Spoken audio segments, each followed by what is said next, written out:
Ladies and gentlemen, my Uncle David said, his voice echoing through the empty auditorium, please welcome Tessa Morrison, graduating with highest honors. His phone camera was the only witness as I walked across that vacant stage alone, my heels clicking against polished wood that should have been filled with the sound of applause. No parents. No cousins. No grandparents. Just me, my uncle, and the hollow ache of everything I'd convinced myself didn't matter anymore. But here's what they didn't know. That empty auditorium wasn't the end of my story. It was the moment everything I'd quietly built in the shadows finally stepped into the light. And 3 months later, when they all gathered for my cousin Brianna's engagement party, they would learn exactly what I'd been doing while they pretended I didn't exist. Before I tell you the rest, tell me, where are you listening from? So I know I'm not the only one who's lived through this kind of abandonment. My name is Tessa Morrison, and if you looked at my family from the outside, you'd see exactly what they wanted you to see. A tight-knit unit in suburban Minnesota. Sunday dinners, coordinated Christmas cards, the kind of family that posts about gratitude and togetherness while quietly erasing anyone who doesn't fit the script. I stopped fitting that script when I was 14. That was the year my parents decided Brianna, my cousin, needed them more than I did. She'd gotten into some trouble at school, nothing serious, but enough for my Aunt Linda to call crying late one night. Within a week, Brianna had moved into our guest room. Within a month, she'd taken my place at the dinner table, in family photos, in every conversation that mattered. My mother, Catherine, said it was temporary. A few months, she promised, just until Linda gets back on her feet. But temporary stretched into years. Brianna enrolled in my high school. She wore my hand-me-downs and called my parents by their first names like they were friends, not authority figures. And slowly, steadily, I became the background character in my own life. I learned to be quiet. Not because I lacked a voice, but because every time I spoke up, I was told I was being selfish. Brianna needs support right now, Tessa. Can't you see she's struggling? So I stopped asking for rides to debate tournaments. I stopped mentioning scholarship applications. I stopped expecting anyone to show up. Uncle David noticed. He was my dad's younger brother, the one who never quite fit the family mold either. He worked in IT, lived in a modest apartment downtown, and showed up to family events with the kind of quiet observation that made people uncomfortable. At my 16th birthday, which my parents had forgotten entirely, he appeared at my door with a cupcake and a laptop bag. "Heard you're into coding," he said. "Thought you might want this." Inside was a refurbished laptop and a note. "People who don't see you now will regret it later. Keep building."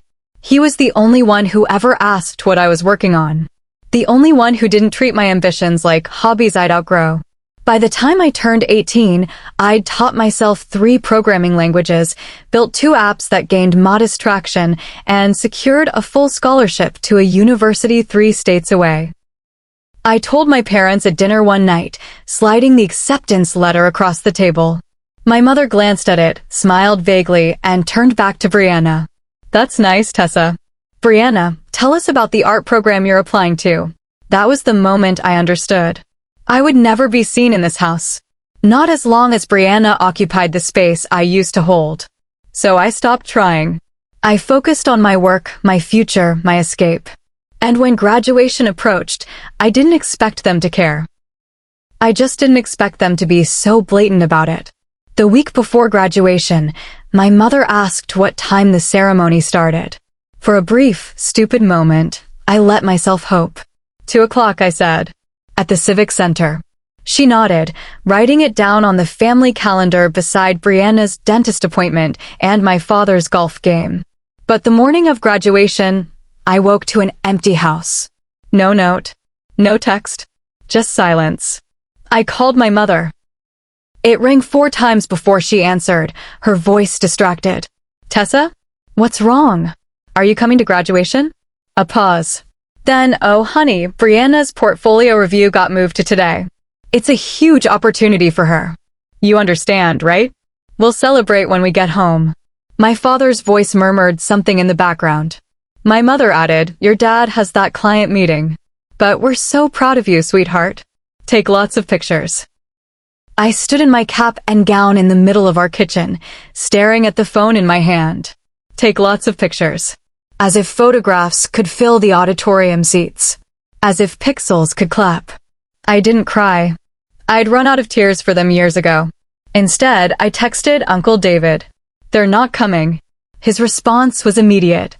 I'll be there in 20 minutes. Wait for me. When I arrived at the Civic Center, the parking lot was already packed. Families streamed through the doors, laughter and camera flashes filling the air. I walked through alone, my gown brushing against my legs, my diploma cover clutched in my hand. Inside, graduates gathered in clusters, fixing each other's caps, hugging parents, taking selfies with siblings. I found a corner and waited. Uncle David found me 10 minutes before the ceremony started. He didn't say anything about my parents. He just handed me a bottle of water and straightened my tassel. You ready? I nodded, even though I wasn't sure what I was ready for. As we lined up to process into the auditorium, I scanned the crowd through the doorway. Hundreds of people. None of them mine. The ceremony blurred. Names called, hands shaken, diplomas distributed. When they announced my name, adding graduating summa cum laude, I walked across the stage to polite applause from strangers. I looked out into the audience one last time, searching for familiar faces I knew wouldn't be there. And then it was over. Afterward, the lobby filled with families taking pictures, ordering flowers, planning dinner reservations. I stood near the exit, watching graduates pose with grandparents, siblings, friends. Uncle David appeared beside me, phone in hand. Come on, he said. Let's do this right. He led me back into the now empty auditorium. The lights were still on, the stage still decorated with banners and flowers. Ladies and gentlemen, he began, his voice carrying through the hollow space. Please welcome Tessa Morrison, graduating with highest honors. I laughed, a sound somewhere between amusement and heartbreak, and walked across the stage one more time. He recorded the whole thing. Me accepting an invisible diploma, turning my tassel, throwing my cap into the air with no one to catch it. When I came down from the stage, he showed me the video. You did this, he said.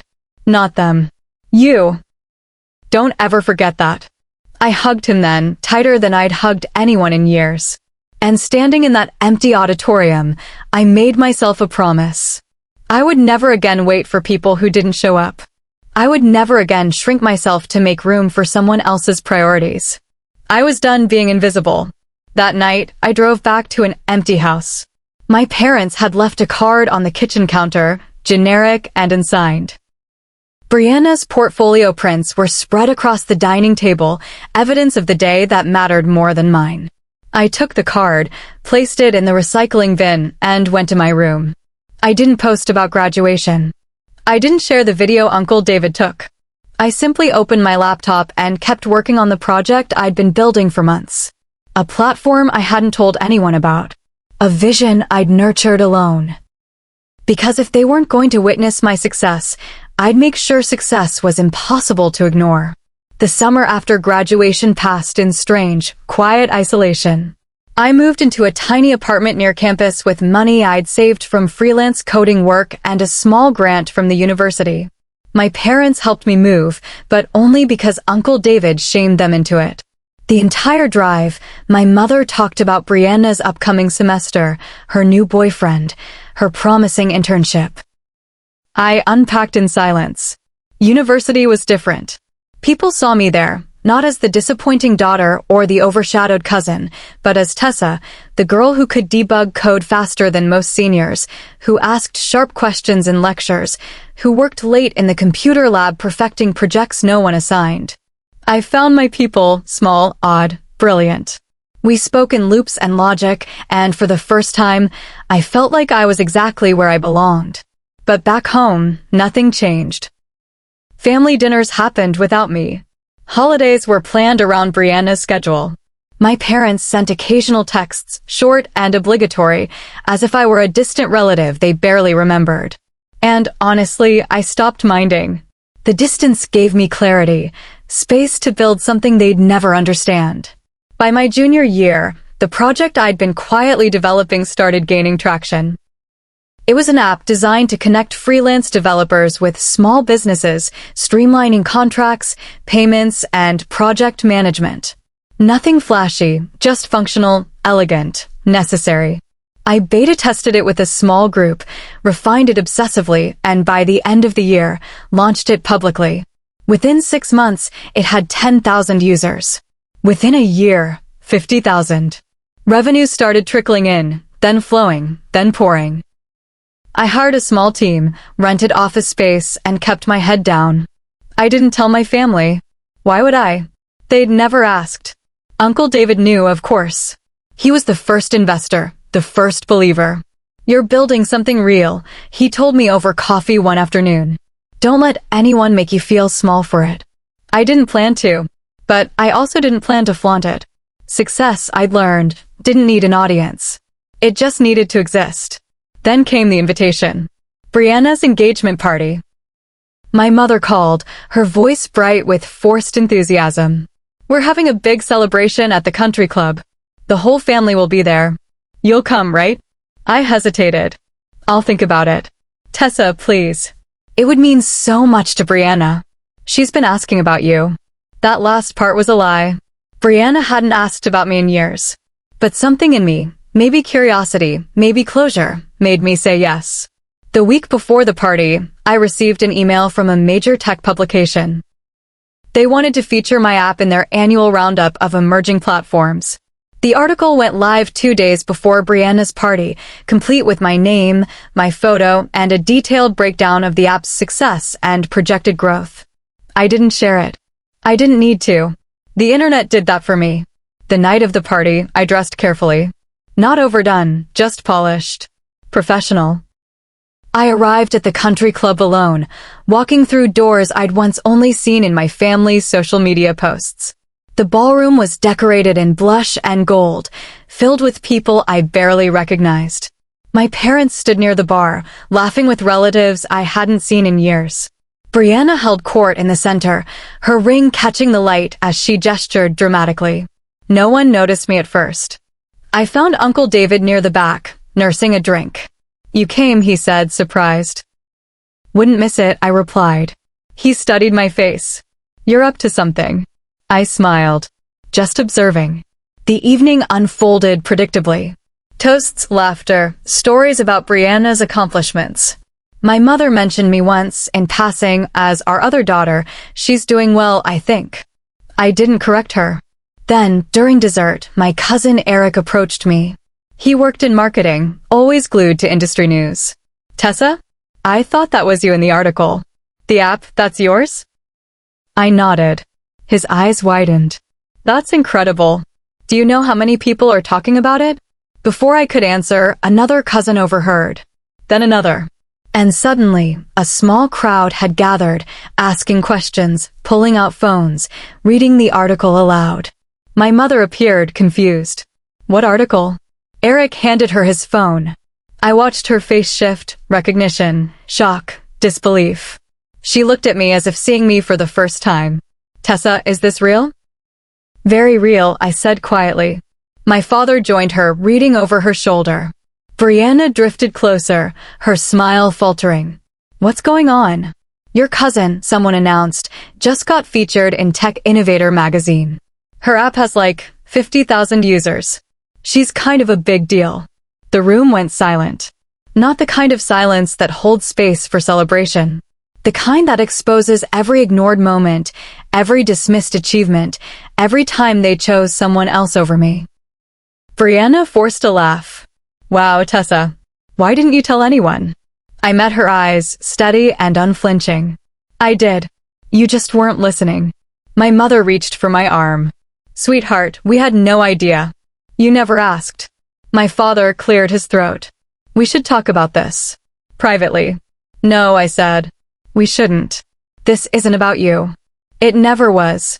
I turned to Uncle David, who was watching with quiet pride. "Ready to go?"